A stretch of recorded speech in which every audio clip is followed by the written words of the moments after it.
Super Bowl, he's going to get Zeke in there, even if he has to whisper sweet nothings into his ear and promise him something in the future. I think this is all going to end with Zeke not missing a single week. Well, I would You're definitely... hoping that because he's on your fantasy team. No. Look, I painted that scenario because it's one of two choices. Now, I do believe that Jerry's his best quality is being a hell of a salesman.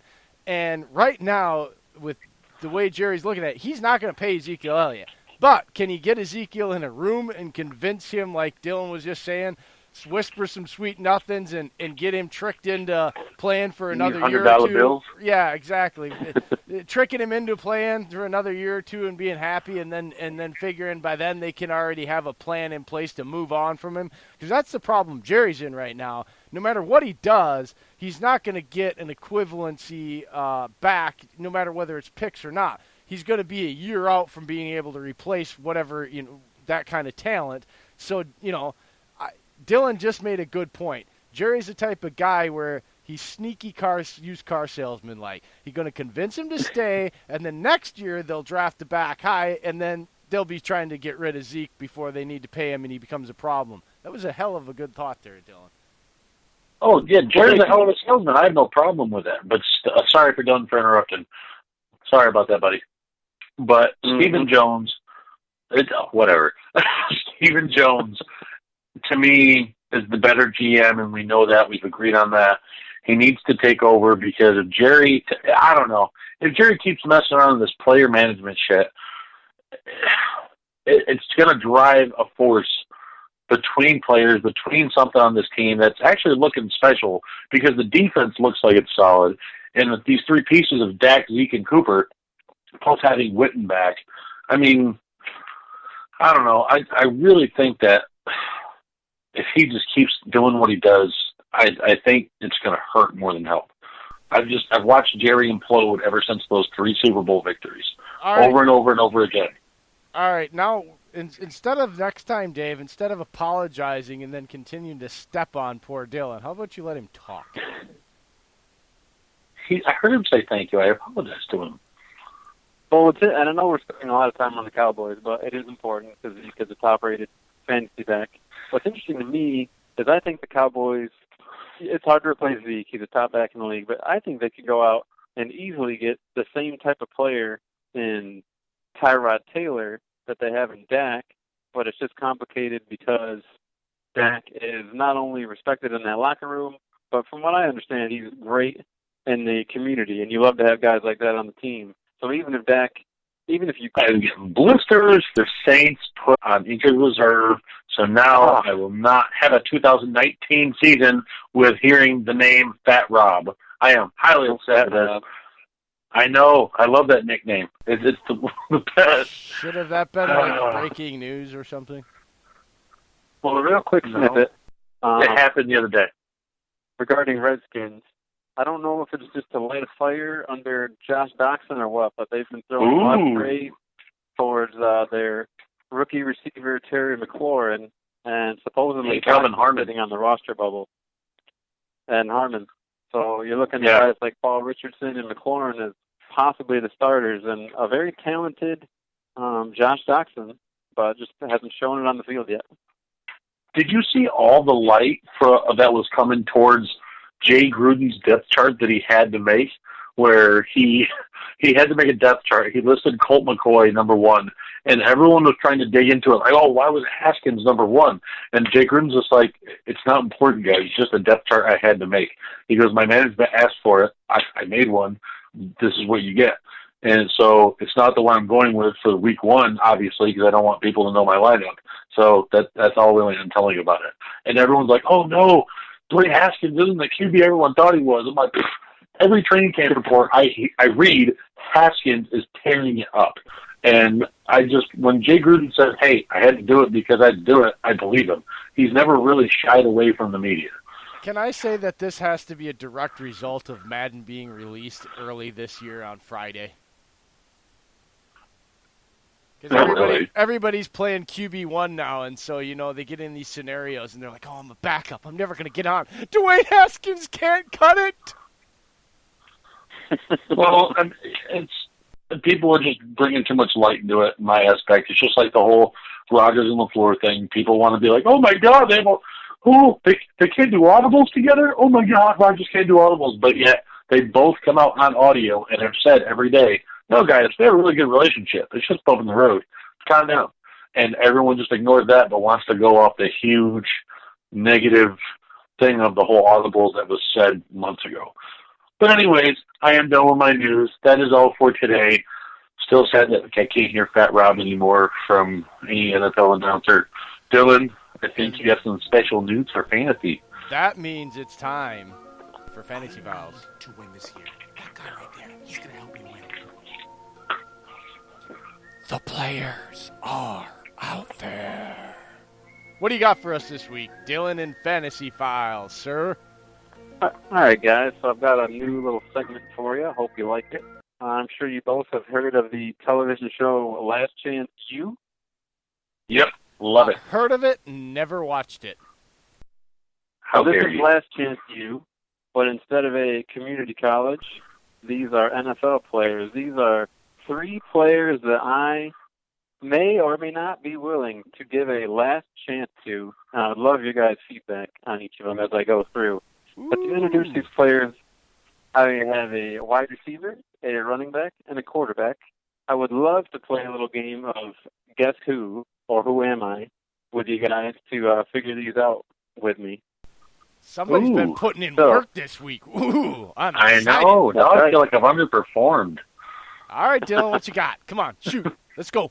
I'm ready. So the first guy, coincidentally enough, these players are all from the 2015 draft, so keep that in mind. Oh. Our first player was 14th overall.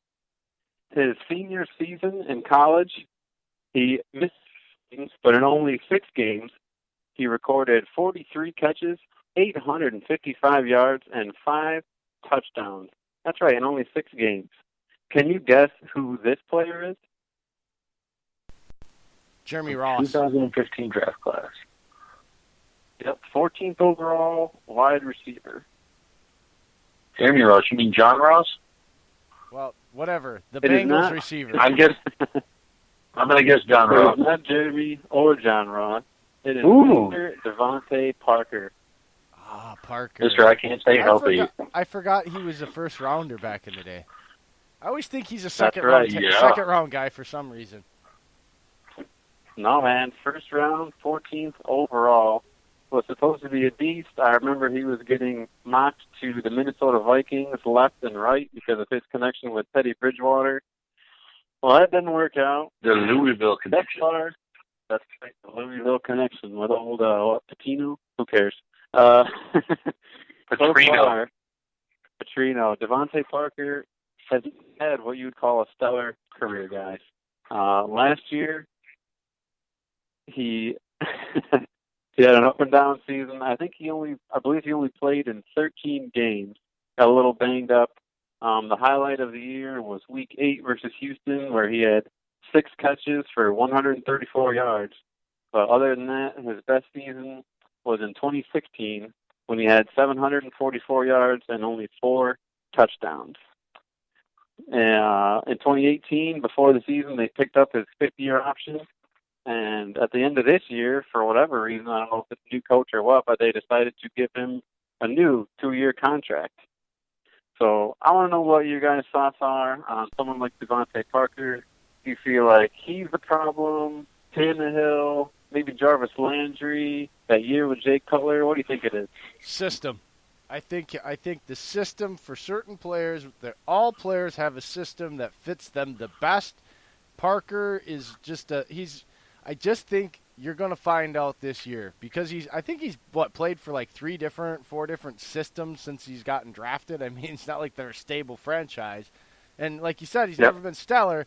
But I think with Flores, I think the concept, the Patriot way, I think has never been done right because people have tried to do it with trying to portray Bill Belichick and his attitude where they're missing the buck. The Patriot way is simply done and performed as finding players that everybody else has given up on, taking what they do well, putting them in those positions where defenses cannot necessarily pick up on it personnel or the way they're lined up week to week.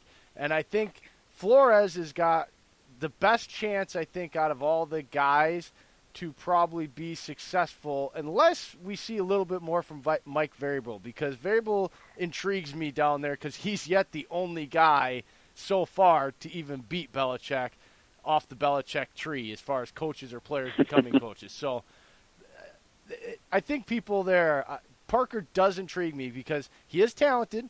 He's not a bad player. He's not a bust, but you haven't seen those jumps in development and comfortability within whatever system he's playing to really see him blossom as a receiver. And like I said before, sometimes that doesn't happen until year 4 or 5. So he could be in for a monster season this year going forward if this is the right system coach that kind of gets it out of him. Yeah, I mean, a lot of people have been saying, like you're talking about the Patriot influence. Because of that, I think more fantasy owners are intrigued by a guy like maybe an Albert Wilson who plays that Julian Edelman underneath possession type role. Bingo. Yeah, so I hope you're right.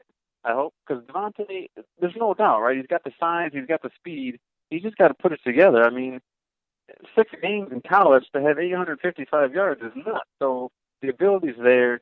He just has to stay healthy. I mean, Tannehill had a great season during Parker's rookie year, but then the very next year, I mean, his production dropped off by over 1,000 yards and 5 touchdowns. It wasn't very good. And then obviously you had the Jay Cutler year, and Jarvis Landry's still there eating up all the targets. So I don't know if it's at the very end of my draft and Parker's still there, I'll take a flyer, but it's going to be tough. What about you, Pete? I could best describe as Bizarro Davante Adams. Did you really just say that? I said Bizarro. That means he's the polar opposite, because if you think about it, when Davante was struggling, Parker was having great seasons. Davante has clearly went skyrocketed up, while Parker has not just leveled off, but seems to be going the other direction. Hence Bizarro That's Davante Adams isn't made of Adams. peanut brittle. Oh my God! It's just the talent is there. That's what we're saying here. Is like, if you look at their measurables and the tape of when they're both healthy and doing their thing, they're both. You can see a lot of similarities in their game, other than the fact that Parker's a bigger athlete. But I'm just saying, career-wise, he's the Bizarro version of Davante Adams. They've had like opposite career trajectories the way they've kind of panned out. It's just true. That is true. I'm going to label him with a big old stamp that says BUST. He's going to be a bust, folks.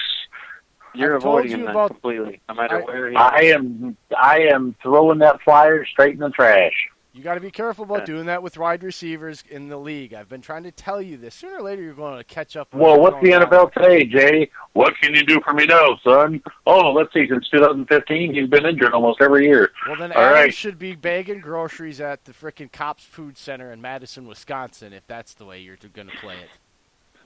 So he missed the game last year, and no, Devontae's missed significant time. Dylan, am I speaking extreme Chinese? significant time. Adams isn't. He missed 1 game last year. Oh, we're not. Hey, you guys ready for the next guy? Go. I'm just labeling Devontae Parker a bust, just like Justin Blackman.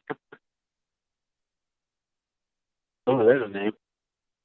All right. So, who am I? This running back was selected 73rd overall in 2015. His senior year in college, he set a single-season record for the school with 2,036 yards, 15 touchdowns. Who do you think this running back is? 73rd overall pick in 2015. I mean, he was a 3rd-round pick.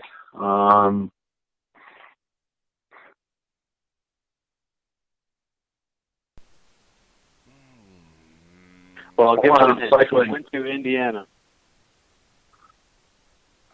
You mean Indianapolis? Mac. Nope. Mac.